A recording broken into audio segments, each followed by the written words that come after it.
Hello guys, welcome to our education channel. बच्चों, मैं सभी प्यारे बच्चों का आर एजुकेशन चैनल में स्वागत करता हूं। My name is Aryan Singh. I am math teachers. I live in Sikri Kul Mau. बच्चों, पहले मैंने आपको इंग्लिश ग्रामर में प्रेजेंट इंडेफिनिट से लेकर करके प्रेजेंट परफेक्ट कंटीन्यूअस टेंस तक बताया था। आज मैं बच्चों आप लोगों को पास्ट इंडेफिनिट टेंस के नियम को, पास्ट इंडेफिनिट टेंस को बारे में आपको बताऊंगा। बच्चों, पास्ट इंडेफिनिट टेंस में कैसे आपको टेंस को कैसे आप करेंगे। बच्चों, आप शुरू से लेकर करके आखिरी तक मेरे वीडियो को देखिएगा और जो नहीं समझ में आता है बच्चों, आप उसको कमेंट में उसके बताइएगा। और आप बच्चों शुरू से लेकर के आखिरी तक देखिएगा मेरे प्यारे बच्चों। बच्चों, इसमें क्या दिया है कि पास्ट इंडेफिनिट टेंस में पास्ट टेंस को 4 भागों में विभाजित किया गया। बच्चों, पहला है पास्ट इंडेफिनिट टेंस। देखो बच्चों, पास्ट इंडेफिनिट टेंस की स्पेलिंग क्या है? INDEF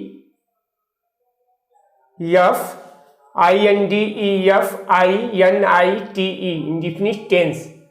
past continuous PASTCONTINUOUS past continuous tense.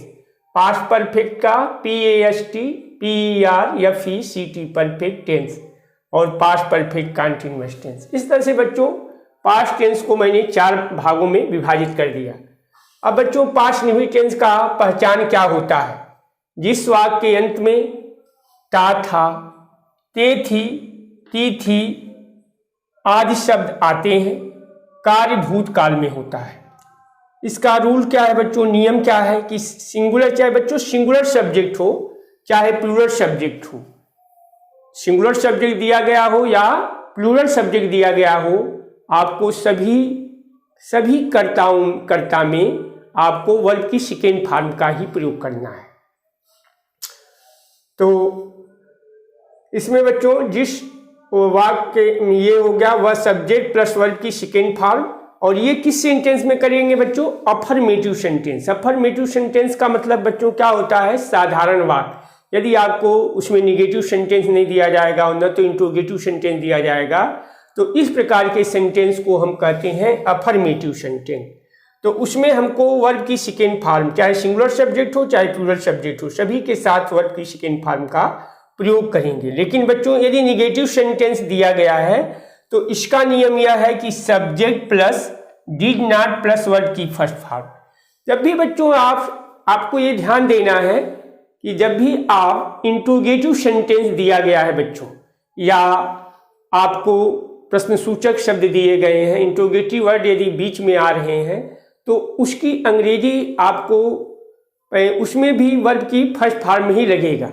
ये ध्यान देना है। चाहे जहाँ पे भी डिड आ जाता है बच्चों, वहाँ पे हमें वर्ब की फर्स्ट फॉर्म को ही यूज करना होता है। अब बच्चों हम कुछ आप इसका स्क्रीनशॉट ले लीजिए और मैं अभी आपको फिर बच्चों आपको ऊपर फिर मैं आपको बताऊंगा।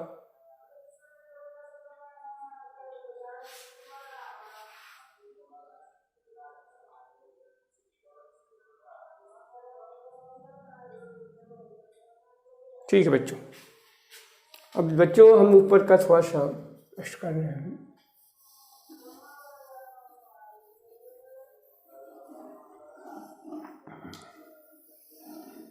बच्चों जैसे आपको पास्ट इंडेफिनिट टेंस में यदि आपको दिया गया सेंटेंस कि राम के पिताजी, यह अफर्मेटिव सेंटेंस है बच्चों। Affirmative sentence. Affirmative sentence, Ram के पिताजी दिल्ली गए दिल्ली या दिल्ली, दिल्ली गए थे। तो बच्चों ये क्या हो जाएगा? बच्चों इसमें ये भी ध्यान देना है कि था थे थी की स्पेलिंग आपको नहीं लिखना, वाज वर्ग का प्रयोग नहीं करना है। इस टेंस में, पास्ट इंडेफिनिट टेंस में यदि था थे थी लास्ट में आता है तब भी आपको वाज वर्ग का प्रयोग नहीं करना है। तो राम के पिताजी, तो क्या हो जाएगा? Ram's father, Ram's father. और जैसे बच्चों जिसे देखो, अब राम्स के पिताजी तो राम्स फादर, ये जो हो बच्चों हमारा क्या हो जाएगा? सब्जेक्ट हो जाएगा। और ये गए थे क्या हो गया? ए वर्ब हो गया। और दिल्ली जो है ये हमारा मेन वर्ब हो गया। तो राम के पिताजी तो राम्स फादर। अब बच्चों ये गए थे तो गो वेंट गॉन होता है, तो इसमें वेंट वर्ब की सेकेंड फॉर्म लगानी है। तो Ram's father went to Delhi, Delhi. Ram's father went to Delhi. अब बच्चों यदि आपको दिया गया सीता ने चाहे सुधा ने गीत गाई, सुधा गीत गाई, सुधा गीत गाई,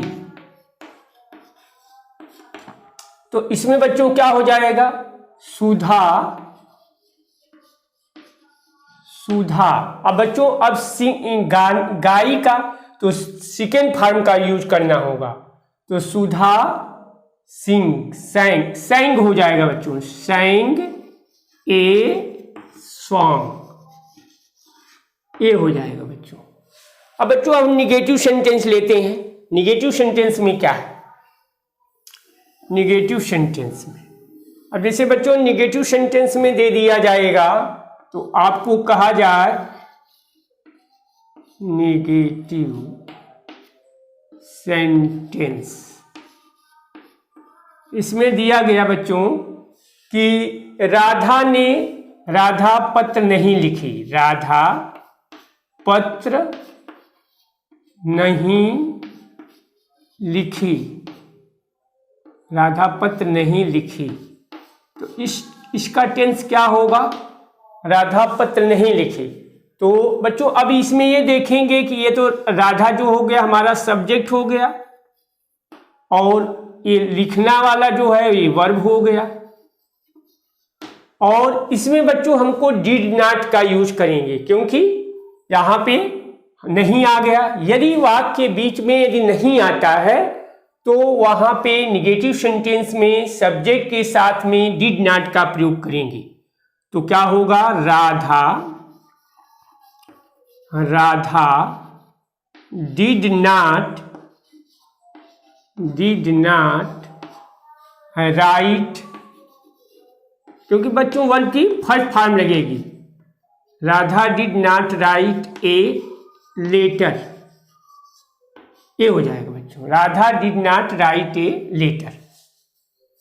अब बच्चों इंट्रोगेटिव सेंटेंस में क्या होगा? इंट्रोगेटिव सेंटेंस में यदि क्या शब्द, इसको भी हम आपको बता दे रहे हैं। इंट्रोगेटिव सेंटेंस में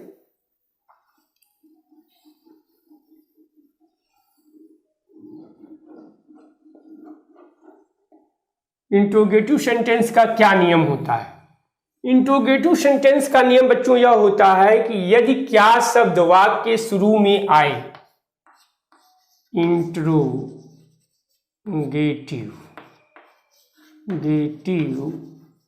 वर्ड्स,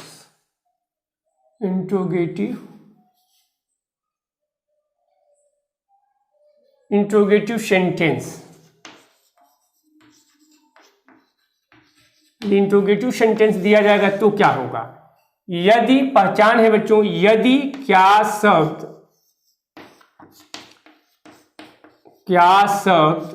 वाक्य के शुरू में आए, यदि क्या शब्द वाक्य के शुरू में वाक्य शुरू में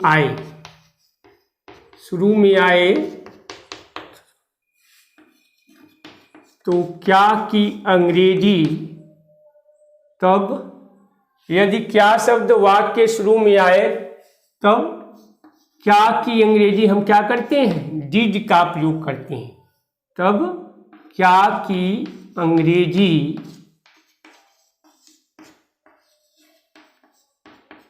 डिड का प्रयोग करते हैं।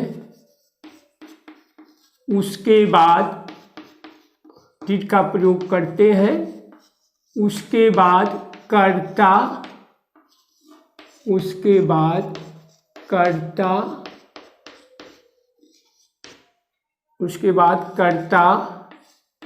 और क्रिया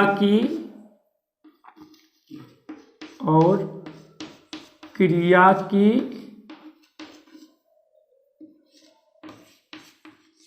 प्रथम अवस्था का प्रयोग करते हैं। क्रिया की प्रथम अवस्था का प्रयोग करते हैं।